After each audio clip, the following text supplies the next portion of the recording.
Did you know that 55% of communication is body language? 38% is voice and tone, and only 7% is the spoken words we use. This means that you can be saying something without even opening your mouth to speak. Have you ever seen someone at a party that's just standing in the corner, maybe with their arms folded, and they just look like they're not having a good time? Well, how do we know they're not having a great time? Yes, it's usually their body language, right? So without even being aware of it, we already have the skills that we need to dissect and analyze cartoons. We just need to take some time to look at how this is asked of us in an exam context. Okay, so when we're looking at nonverbal communication, this is communication that is not spoken. It is shown in our body language, it is shown maybe in our hand gestures or our facial expressions, and the eye contact we use, maybe the distance between bodies. These are things that we don't actually say. And then verbal communication, these are the words that are spoken. That is maybe how we speak and the way we speak, maybe the pitch or the tone of the communication, or yeah, how loud or softly we're speaking, what that communicates about our communication, as well as the actual spoken message of the communication. Right. So that is verbal and non-verbal. It's very important to know these two differences. Okay. When we're having a look at analyzing cartoons, we need to take a look at some characteristics or very important parts of cartoons, right? So one way we can remember this is looking at sculpt. Doesn't sound very attractive, but it's basically the setting of the cartoon, the characters in the cartoons, the actions in the cartoons, the language, and the purpose of the cartoon. So when we're analyzing a cartoon, we should think sculpt, right? So what is the setting? Is there, what is the physical scene that is taking place? What objects are in the frame? What's not in the frame? What's half in the frame?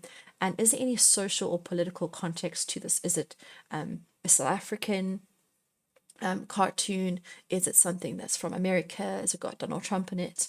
What is the social and political context, as well as what is actually physically there? Then we have a look at characters. What do the characters look like? We have to just quickly scan their emotions, their actions. What relationships are there? Is it a mother and a daughter, father and a son? What are their bodies doing? Does someone look exasperated and maybe their hands are thrown up in the air? What are their facial expressions on their face? Are there any sort of stereotypes that are being shown in the characters? Are there any symbols that are being used? Maybe there's a cross, maybe there's a heart being shown. What are those sort of things being shown in the cartoon, right? So we have our cartoon, we're looking at it, we're looking at the setting, we're looking at the characters. These are different things we should, the moment your eyes lay onto a cartoon, these are things you should be analyzing and breaking down while you're looking at these things. A is for action, right? So what kind of lines are there? What are the facial expressions of the characters? Again, their movement. Are there any squiggly lines showing that they're running? Are there any, dizzy, dizzy stars and little birds around their head, maybe showing that they've hit their head or knocked themselves out? What are the physical actions that are being done by the characters in the cartoon? And then are there any thought bubbles or speech bubbles? What is actually happening in this cartoon? And then we have a look at the language of the cartoon. This is a little bit more subtle. The words that are being used, are they informal? Is it formal? What is the tone being very used? Is it serious? Is it satirical? And what is the attitude of the characters in the cartoon, right? And then how do we know this? What punctuation do we see? What is the sentence structure? Are they very short words? Maybe someone shouting no, no, no, no. Is exclamation marks being used? Is there something in bold? What words stand out? What does the font look like as well? Okay, and then purpose. Why has the cartoonist created this cartoon? Are they informing us? Are they educating us about something? Are they entertaining? Are they trying to satirize something? Criticizing something, raising awareness, bringing questions to something, highlighting injustices? What is the purpose of this cartoon? So, right, analyzing cartoons, sculpt, settings, characters, actions, language, purpose. It's a great way to remember that using that little acronym. Okay, let's have a look at the basic structure of a cartoon. When we look at a cartoon, what is it broken down to? Well, we have our frames. The frames are the actual squares around the picture strips. Sometimes, like you can see this one, frame number 2 over here does not have a little square around it. Normal, not a big problem, don't worry. Usually in your exam they will label it frame 1, 2, 3, 4, 5, 6, 7, 8, 9, 10, however many frames there are. So you don't have to worry about identifying the frames because they are clearly labeled for you in your exam paper. When you go and find a cartoon in your Sunday newspaper, they won't have these sort of things, but I'm sure you know that. Okay, so this is one taken directly from the exam paper, just to give you an example of what those frames can look like, those little squares. Okay, so let's look a little bit more in detail at the speech bubbles, thoughts, text, other little aspects of our cartoon. So some cartoons might have a text box and it kind of maybe sets the scene or gives you the context of the cartoon, what is actually happening. Maybe there's some context there that's not really able to be shown in the cartoon. And then they can give, it says one Monday at lunchtime here. So this is giving you the context of the actual cartoon. This other one is the frame. We've already spoken about the frame. A cartoon strip will be made up of a number of frames. So that's a strip. A shark bubble usually it's very spiky. It has a little bit of a tail. And it doesn't look the same as the speech bubble. And speech bubbles, sometimes they're round, sometimes they're a bit squared, sometimes there are no speech bubbles, there's just a little tail showing you that someone's speaking. Shouting, there's usually lots of exclamation marks, lots of exclamation points, and jagged lines everywhere to know that the character is shouting or saying something very loudly. Okay, so here they've also highlighted the fact that there's bold font and there's capital letters, exclamation marks. Shouting is very evident here. This is the punchline, so it's the end of the joke. Not all cartoons have a punchline. Some do, some don't. It depends on the cartoon. You really just have to have a look and see. So the punchline is the end of the joke. So the end point of the cartoon, and it kind of is usually where the funny part comes, right? So where something starts to make sense. And the tail of the speech bubble, or the points, that shows who is speaking, right? So if there are little thought bubbles or little speech lines, it will usually be pointing to or coming out of the person or the thing that is saying those words or thinking those things. Okay.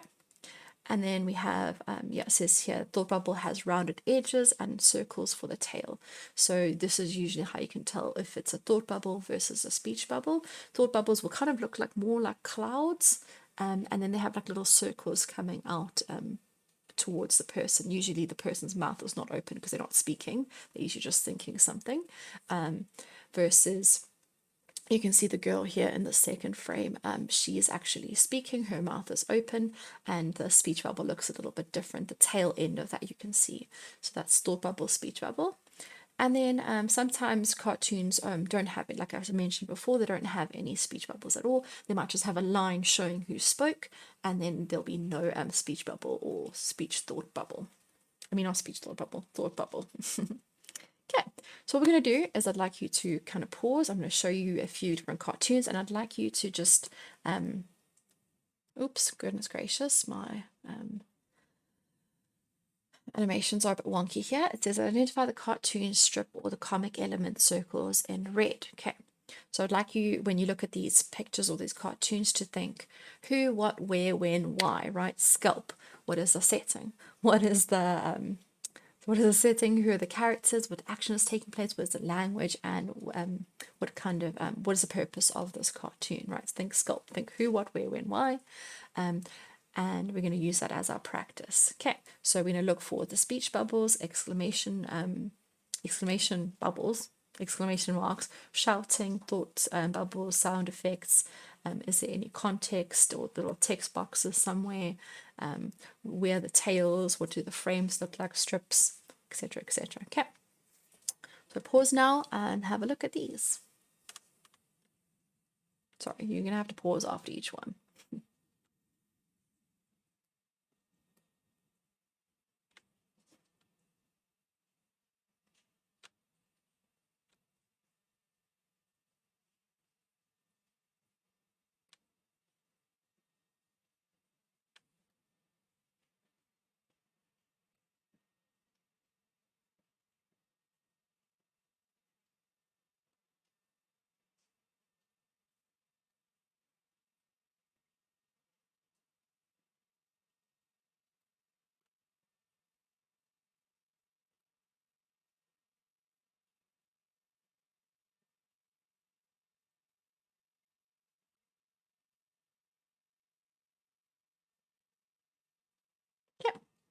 So hopefully you've gone through those.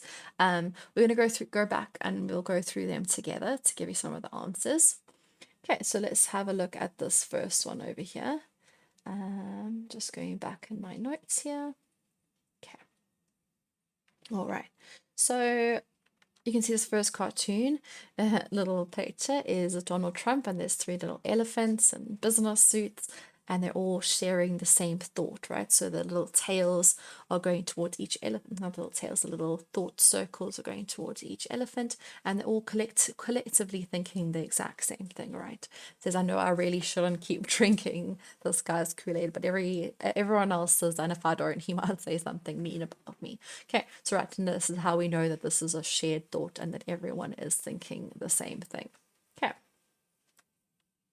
This is another example of a speech tale. So you can see that it's a doctor who is speaking. He's saying, your potassium's low, so I want you to take all of these at supper. They're lima beans, right? So he's not providing conventional medicine. He's just providing some supplements. Sometimes that's the easiest way to do it, is making a point there. But that's an example of a speech tale. So he is the person who is speaking in this cartoon.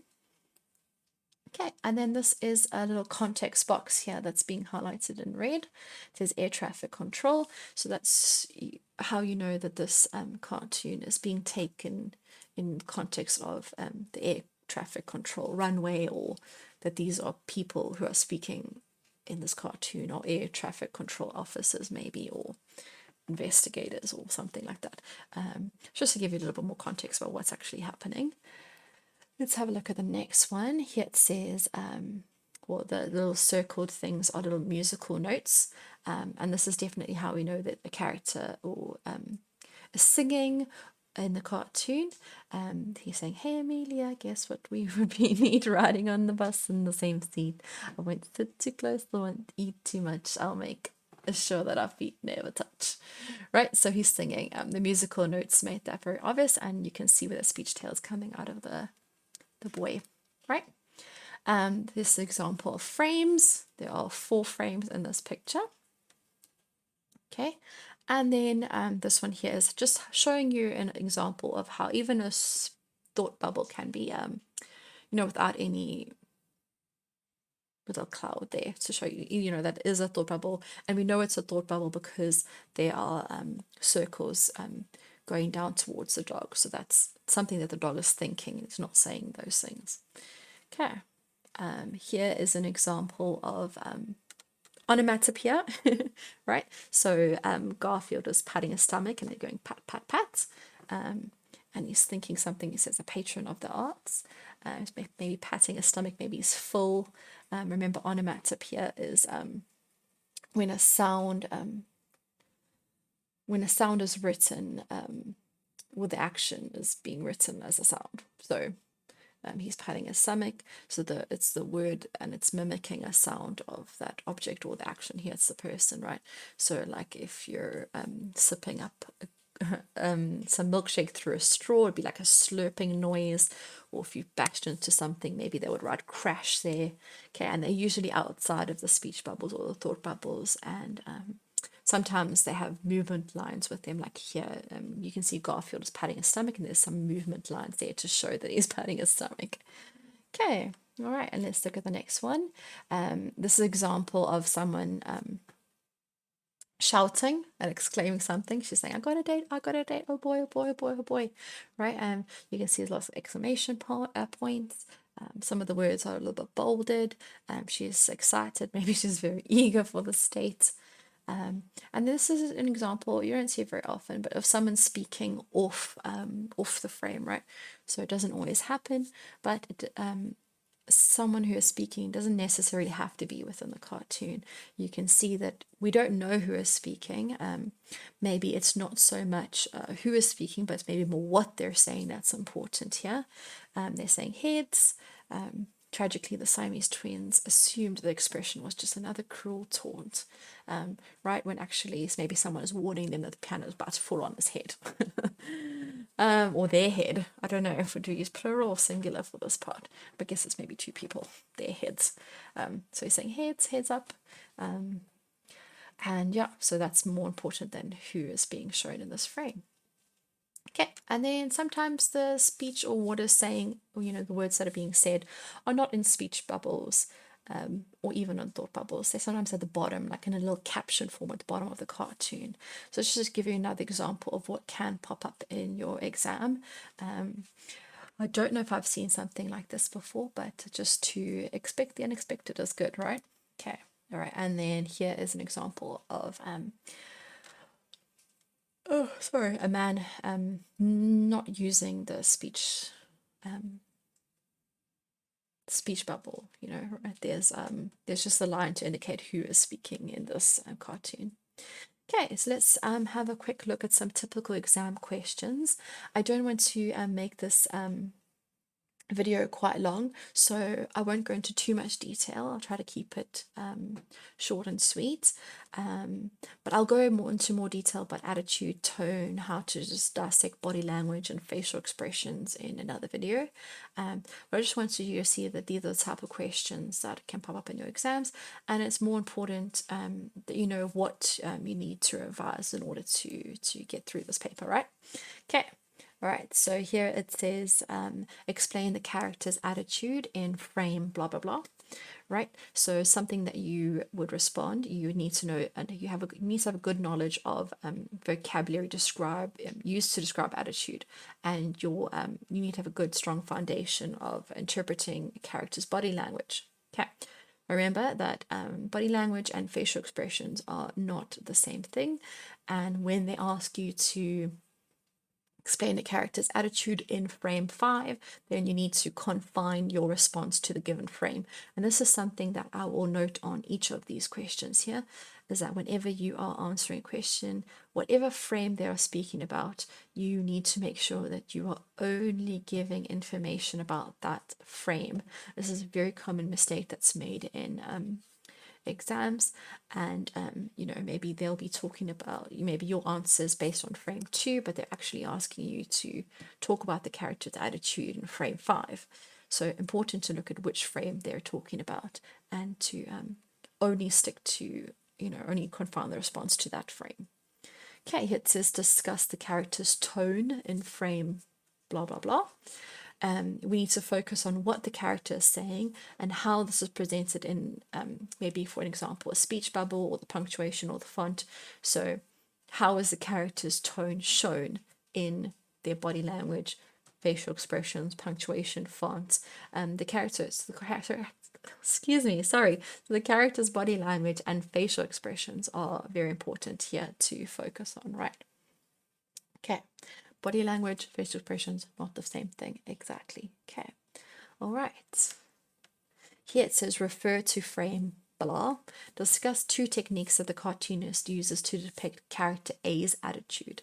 Okay, so maybe they're talking about Garfield. They will make you aware of who character A is if they do word it like this, and they will say who character A is or who they're specifically asking you to talk about.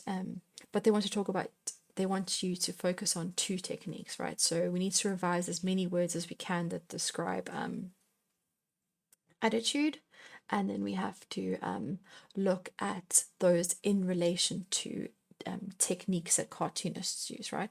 And we'll go more into depth about techniques, attitudes, and etc. in a video coming up on visual literacy and cartoons. But for now, we need to just have a general understanding of what kind of questions they might ask us. Another common one they ask us is comment on the visual and verbal cues in frame 5, 6, or 7, whatever frame it is. Visual means what you can see with your eyes, and verbal is what's written or what's spoken in the text, right?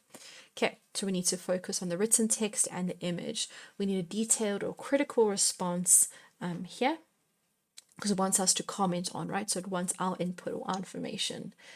We need to elaborate on the points that we're giving, and we need to accept examples directly from the cartoon, right? So you can't just say someone is livid and then not explain why you think that they are livid. What makes you feel like they're livid, right? Maybe it's his facial expression, maybe his eyebrows are furrowed together, maybe his arms are crossed, or maybe his eyes are bulging and he just looked horrified that someone's even done this, and maybe cross at the same time. Maybe his eyes are drawn in, his eyebrows are drawn in, but whatever it is, we need to again remember to confine our response to the given frame. Okay, so visual means what we can see with our eyes, what we can see in the, what is in the image, and then what is the written text. Okay, very important. I think this was a common issue with the examiners noted that students weren't able to tell the difference between what is visual and what is verbal.